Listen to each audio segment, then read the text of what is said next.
So now that we have our embroidery all stitched and perfectly placed where we want it on our ready-made zipper bag, we just need to close up the sides. First thing we're going to do is open our zipper about 3/4 of the way and make sure that the pull is facing in. Then we're going to take our backing piece of the outer fabric and line it up with the serge sides of our front embroidered piece and pin those in place.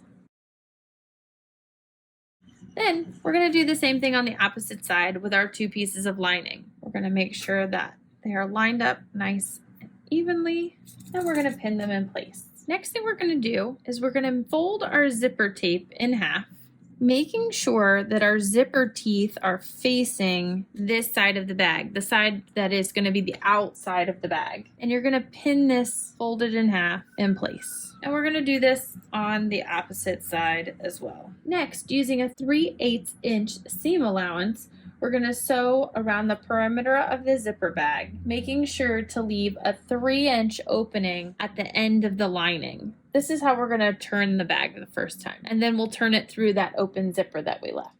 So now we're going to move into stitching this around, and like I said, we're going to use a 3/8 inch seam allowance. I have my 5/8 inch foot, which has some really nice markings on it. This one here is my 3/8 inch, so I'm going to use this to have as my 3/8 inch guide. Just going to snap that on, gauge my dual feed, and I'm going to start down here on the lining where I can leave that 3-inch opening. And I'm going to pull the pins out as I go, because as always, we don't ever want to stitch over pins. No matter what you were told when you were in school. Just want to make sure, even though I had that pinned, I want to pull that pin out before I go up and over it. The other thing about this foot is because it does have this guide on the side for your 5/8 inch, make sure that you're getting that up and over your zipper.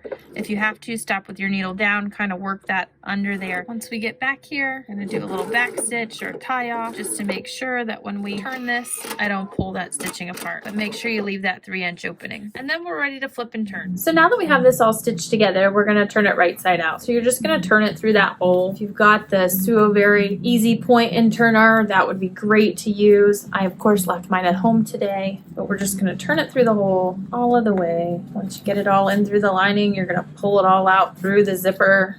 Or if you've got the nice little curved point turner, either one of those work great to get your corners turned. Get those all nice and poked out from there. Same thing up at the top. Poke all those corners out nice and clean. And then before we put our lining down inside, we need to close up this hole. So it's completely up to you. Once you have your corners poked out on your lining, you can fold that down 1/4 of an inch and just do a straight stitch across there. You could use the liquid stitch glue and glue this here, let it dry, and then shove it down inside. It's going to hold forever. You don't have that little stitching across the bottom. You don't have to whip stitch it. It's just another nice clean way to do that.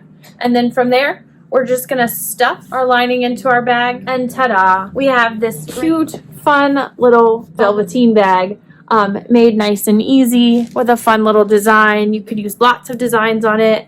I stitched another one out on the mustard color bag. It turned out really cute as well. So great gifts for friends. These would be so cute for all of the plant lovers in your life, and succulents are quite the thing anymore. So I'm sure you know somebody who has some. So I hope you enjoy. Look forward to seeing those of you who are in club in class on Wednesday night, and we will talk about lots more ideas of what to do with the bags as well as what to do with this cute little cactus design. Hope you all have a great month, and I'll see you next month.